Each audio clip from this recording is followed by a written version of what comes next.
نحمده ونصلي ونسلم على رسوله الكريم اما بعد فاعوذ بالله من الشيطان الرجيم بسم الله الرحمن الرحيم ولقد خلقنا الانسان ونعلم ما توسوس به نفسه ونحن اقرب اليه من حبل الوريد۔ پارہ 26 سورہ قاف، رکوع 2، آیت نمبر 16۔ گزشتہ آیتوں میں بعث بعد الموت کو جو منکرین بعث بعد الموت ہے وہ اس کو بعید از عقل، خلاف القیاس کہنے والے تھے، تو ان کے اس شبے کا ازالہ ہے، دفع اعتراض ہے کہ بعث بعد الموت حق ہے، سچ ہے، لیکن بعث بعد الموت کا وقوع موقوف ہے علم کامل اور قدرت کاملہ پر۔ اللہ تعالی کی علم و قدرت، اپنے علم و قدرت یا اللہ تعالی کی علم و بصیرت، اپنی علم بصیرت پر قیاس کرنا، یہ ہر لحاظ سے غلط ہے، ہر زاویہ سے غلط ہے، قیاس مع الفارق ہے۔ خالق اور مخلوق کے علم و قدرت میں زمین و آسمان سے زیادہ، عرش معلیٰ تحت ثریا سے زیادہ فرق ہے، اور یہی ان بدبختوں کے اشکال کی وجہ ہے، انکار کا سبب ہے۔ ان منکرین کے اذہان میں، دماغ میں، افکار میں یہ بات ہے کہ مردے کے اجزاء مٹی ہو کر ذرہ ذرہ ہونے کے بعد، بکھرنے کے بعد کس طرح جمع کیا جا سکتا ہے اور کس طرح مجتمع ہو سکتی ہے۔ تو اللہ تعالیٰ نے فرمایا کہ کائنات کے ذرہ ذرہ کا علم ہمارے پاس موجود ہے، ہم جب چاہے ان ذرات کو جمع کر سکتے ہیں۔ ان ذالک علی اللہ یسیر، یہ اللہ کے لیے بہت آسان ہے، اور اس کے امثلہ دنیا میں بھی بتلائی گئی ہے۔ حضرت عزیر علیہ السلام کے واقعے کو دیکھیں، ابراہیم علیہ السلام کے واقعے کو، کیف تحیی الموتى قال ولم تؤمن،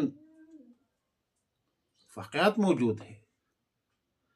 اللہ رب العالمین قدرت کاملہ کے حوالے سے، علم کامل کے حوالے سے اتنا اعلیٰ درجے کا کامل و مکمل ہے کہ اللہ رب العالمین ہر انسان کے دل میں آنے والے خیالات ہر وقت، ہر حال میں جانتا ہے، اللہ کو پتہ ہے۔ اور ظاہر ہے کہ جب علیم بذات الصدور ہے، دلوں کے خیالات کو جانتا ہے، تو انسان کے جو افعال ہے، حواس ہے، اور اس حواس سے جو افعال صادر ہوتے ہیں، زبان سے، ہاتھ سے، پاؤں سے، آنکھ سے صادر ہوتے ہیں، وہ تمام افعال و اعمال کو اللہ رب العالمین خوب جانتا ہے، بدرجہ اتم جانتا ہے، بدرجہ اولا جانتا ہے، بلکہ اللہ تعالیٰ نے فرمایا وَنَحْنُ أَقْرَبُ إِلَيْهِ مِنْ حَبْلِ الْوَرِيدِ۔ جمہور مفسرین کے نزدیک قرب سے مراد قرب علمی ہے، احاطہ علمی ہے، قرب مسافت و فاصلے والا قرب مراد نہیں ہے۔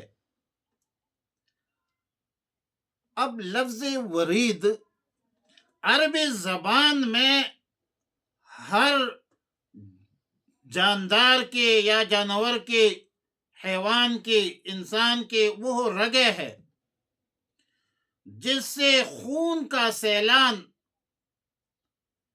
تمام بدن کو پہنچتے ہیں، پہنچاتے ہیں، اب طبی اصطلاح میں یہ جو خون کی سیلان ہے، ایصال ہے، پہنچانے کا جو ذرائع ہے، اس کو رگیں کہتے ہیں۔ ایک قسم رگ طبی نقطہ نظر سے وہ ہے جو جگر سے نکلتی ہے اور خالص خون سارے بدن میں پہنچاتی ہے۔ طبی اصطلاح میں ان رگوں کو ورید کہتے ہیں، وریدہ، جس کی جمع اوردہ آ جاتی ہے۔ دوسری قسم وہ رگیں ہے جو ہر حیوان کے دل سے، قلب سے نکلتی ہے، خون کے وہ لطیف باب جس کو طبی اصطلاح میں روح کہا جاتا ہے۔ پوری بدن انسانی میں جو خون پلائی جاتی ہے، پہنچائی جاتی ہے، اس کو شریان یا شرائن کہتے ہیں۔ اب پہلی قسم رگیں جو جگر سے وابستہ ہے وہ موٹے ہے، اور دل کی جو رگیں ہے وہ باریک ہے۔ اب آیات مذکورہ میں یہ ضروری نہیں ہے کہ ورید کا لفظی طبی اصطلاح کے مطابق وہ رگیں مراد ہو جو جگر سے نکلتی ہے، بلکہ دل سے نکلنے والی جو رگیں ہے لغت کے اعتبار سے وہ بھی مراد لیا جا سکتا ہے۔ آیت کریمہ کا ما هو المقصود کیا ہے؟ آیت مذکورہ کا حبل الورید نحن اقرب الیہ من حبل الورید کا مطلب اور مقصد یہ ہے کہ انسان کے قلبی حالات، دل کے احوال سے اللہ رب العالمین مطلع ہے، کلی طور پر ہے، مکمل طور پر ہے، اس لیے مناسب اور احوط یہ ہے کہ دونوں رگیں مراد لیا جائے، جگر والا رگیں بھی مراد ہو، دل والا رگیں بھی مراد ہو، جس پر زندگی کا دار و مدار ہے۔ ظاہر ہے اگر یہ رگیں کٹ جائے یا کاٹ دی جائے تو ہر جاندار کی روح نکل جاتی ہے۔ خلاصہ کلام یہ ہوا کہ جس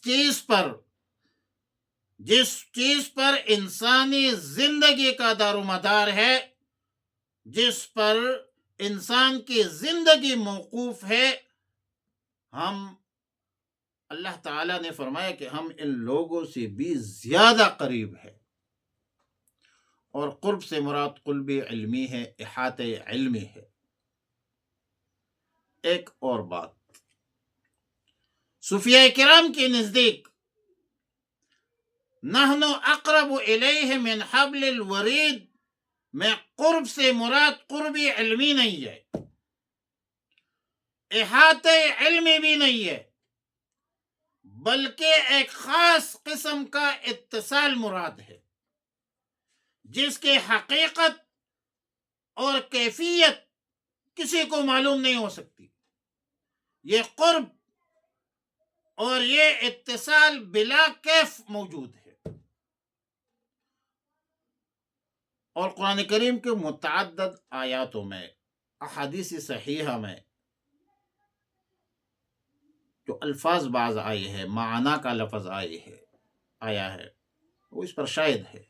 اللہ تعالیٰ نے فرمایا کہ وسجد وقترب، قرب اور معیت کے الفاظ جو ہے تو وسجد وقترب آیا ہے، یعنی سجدہ کرو اور ہمارے قریب ہو جاؤ۔ اب قرب یہ تو قرب الہی ہے، اور اللہ کی قربت جو ہے وہ بلا کیف ہے، اس کی کیفیت نہیں ہو سکتی۔ اللہ کی قربت عند الصوفیاء بلا کیف ہے، اتصال ہے، کیونکہ اللہ رب العالمین جسم سے پاک ہے، مبرہ ہے، منزہ ہے، جسم مثلیات میں سے ہے، اور اللہ کی مثل نہ زمین میں ہے نہ آسمان میں ہے، لیس کمثلہ شیء فی الارض ولا فی السماء، اللہ کی نہ مثل ہے، نہ مثیل ہے، نہ شبہ ہے، نہ شبیہ ہے۔ سبحانہ و اعظم شانہ لا یحد ولا یتغیر ولا ینتج، سلم میں ہم نے پڑھا ہے۔ اب ہجرت کے موقع پر رسول اللہ صلی اللہ علیہ وسلم نے سیدنا ابوبکر صدیق رضی اللہ تعالیٰ عنہ سے فرمایا کہ لا تحزن ان اللہ معنا، حزن مت کرو، غم مت کرو، اللہ ہمارے ساتھ ہے۔ تو یہ معیت جو تھی یہ بلا کیف معیت مراد تھی، اس کی کوئی کیفیت بیان نہیں کر سکتا۔ اللہ کی نصرت ہے، اللہ کی مدد ہے، اللہ کی توجہ ہے۔ اس طرح سیدنا موسیٰ علیہ السلام نے بھی فرمایا تھا کلا ان معی ربی سیہدین، ایسا ہرگز نہیں ہے، اللہ ہمارے ساتھ ہے۔ تو رب العالمین کی یہ نسبت جو ہے یہ بلا کیف ہے، یہ معیت بلا محل ہے، بلا جسم ہے۔ وہ معکم اینما کنتم، ایک مراقبہ ہوتی ہے نقش بندیہ میں، اس کو کہتے ہیں مراقبہ معیت، اور اس کی مشق ہوتی ہے۔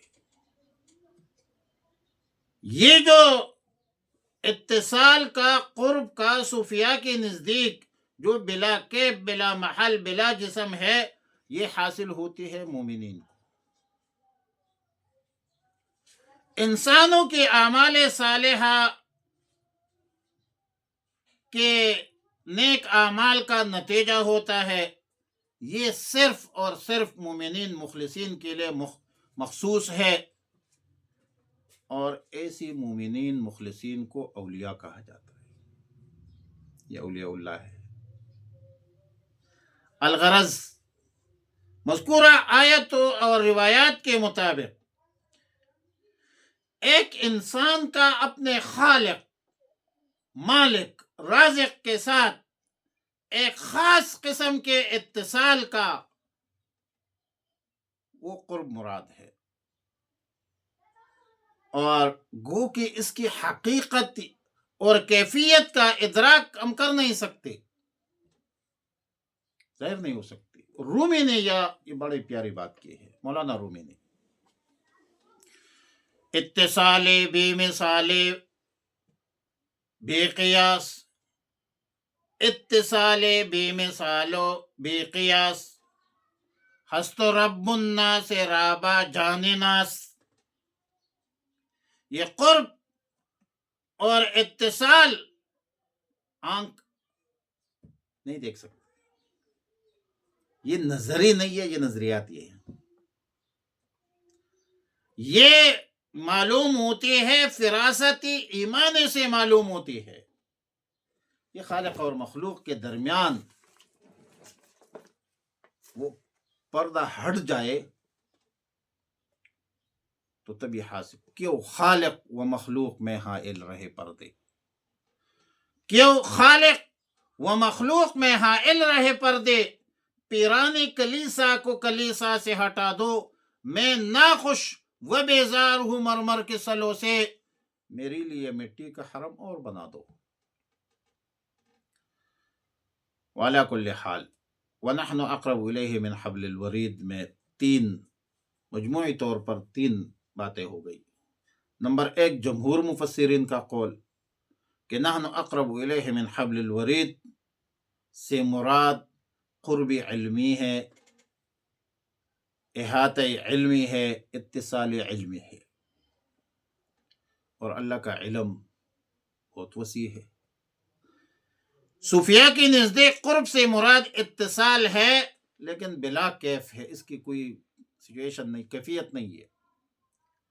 اور ایک تیسری تفسیر ہے کہ لفظ نحن اقرب الیہ من حبل الورید سے مراد باری تعالیٰ نہیں ہے، اللہ تعالیٰ نہیں ہے۔ نحن میں اللہ کی طرف وہ نہیں ہے، جمع متکلم کا جو صیغہ ہے، بلکہ اس سے مراد فرشتے مراد ہے، جو انسان کے ساتھ ہر وقت لگے رہتے ہیں، کرامن کاتبین یعلمون ما تفعلون۔ خود انسان بھی اپنے جسم و جان سے اتنا بے خبر نہیں ہوتا جتنا یہ فرشتے باخبر ہوتے ہیں۔ تو یہ فرشتے جو ہے وہ ظاہر ہے کہ زما پدوانو گورا ناستو فرشتو ولی کے زما پسر سے لے گئی تو پختو ولی گئی، تو یہ جو فرشتے ہے کرامن کاتبین بھی ہے، دل پر بھی ایک فرشتہ بیٹھتا ہے، دائیں طرف اور بائیں طرف شیطان ہوتا ہے، یہ بھی ہے۔ تو یہ بھی اللہ کی طرف سے مقرر ہے، کرامن کاتبین ہے، یعلمون ما تفعلون۔ لیکن جو صوفیاء کا ہے کہ وہ قرب اور اتصال ہے، وہ جب کسی کو حاصل ہوتی ہے تو اس کو ولایت کہتے ہیں اور اللہ کے ساتھ ڈائریکٹ ہو جائے۔ درمیان عاشق و معشوق رمز است، عاشق اور معشوق کے درمیان ایک راز ہوتی ہے۔ درمیان عاشق و معشوق رمز است، درمیان عاشق و معشوق رمز است، کرامن کاتبی راہم خبر نیست۔ وعلی کل حال وَلَقَدْ خَلَقْنَا الْإِنسَانَ، اور بے شک ہم نے پیدا کیا ہے انسان کو، اللہ نے پیدا کیا، اللہ ہمارا خالق ہے، مالک ہے، رازق ہے۔ وَنَعْلَمُ، اللہ تعالیٰ نے فرمایا کہ ہم ہی جانتے ہیں، مَا تُوَسْوِسُ بِهِ نَفْسُهُ، جو وسوسہ گزرتا ہے اس کے دل میں جو خیالات آتے ہیں وہ اللہ کو پتہ ہوتا ہے، علیم بذات الصدور ہے۔ وَنَحْنُ أَقْرَبُ، اور ہم زیادہ قریب ہے، الیہ، اس انسان کے، من حبل الورید، اس کے رگوں سے جو ہے زیادہ بھی اس کے قریب ہے۔ اللہ رب العالمین ہمیں نیک رگی گلو بھی کہتے ہیں، یہ جو حبل الورید ہے اس کو یہ رگی گلو بھی کہتے ہیں، گلو گلے کو کہتے ہیں، اور فارسی میں کہتے ہیں گرچہ خدا گفت کلو وشربو، لیکن نہ گفت خدا کی گلو تا گلو۔ اللہم ربنا اتمم لنا نورنا انک علی کل شیء قدیر، وصلی اللہ تعالی علی خیر خلق محمد وآلہ وصحبہ اجمعین برحمتک یا ارحم الراحمین۔ استغفر اللہ ربی من کل ذنب واتوب الیہ۔